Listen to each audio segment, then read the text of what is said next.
Fondamentalement, les raisons de vouloir faire la souveraineté sont d'abord identitaires et culturelles parce que si on n'avait aucune raison de vouloir décider pour nous-mêmes parce qu'on trouve que les autres ne décident pas des bonnes choses, on se fondrait dans l'ensemble canadien puis on n'aurait aucun problème là-dessus.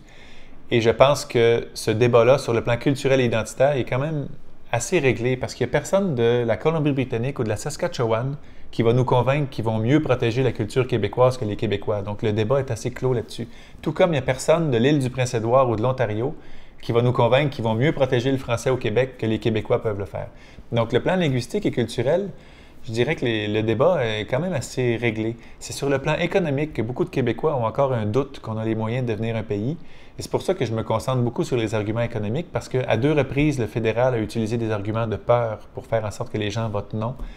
Et c'est beaucoup plus facile de faire croire à quelqu'un des choses sur le plan économique que sur le plan culturel ou linguistique. Pour la simple et bonne raison que la plupart des gens n'ont pas le temps de prendre un bouquin d'économie puis de vérifier si les arguments qu'on lui sert sont vrais ou faux. Donc c'est là-dessus que je veux faire un effort particulier, moi, de convaincre les Québécois qu'on serait beaucoup plus prospère si on était souverain parce qu'on déciderait de développer nos secteurs stratégiques plutôt que de développer les sables bitumineux en Alberta ou l'automobile en Ontario ou un chantier naval à Halifax avec nos impôts, ce qui est la réalité actuelle. Donc, plutôt que de faire ça, si on gardait nos impôts chez nous et qu'on développait plutôt notre secteur forestier qui est très prometteur si on l'aide, le secteur des technologies, des multimédias, etc., l'aéronautique, les énergies vertes, on a éolien, solaire, biomasse, géothermie, hydroélectricité évidemment. Donc, si on mettait tout notre argent dans nos secteurs stratégiques, donc c'est très économique comme argument, on serait beaucoup plus prospère et c'est de ça que je veux convaincre les Québécois parce que sur les autres plans, qu'ils soient identitaires, culturels ou linguistiques,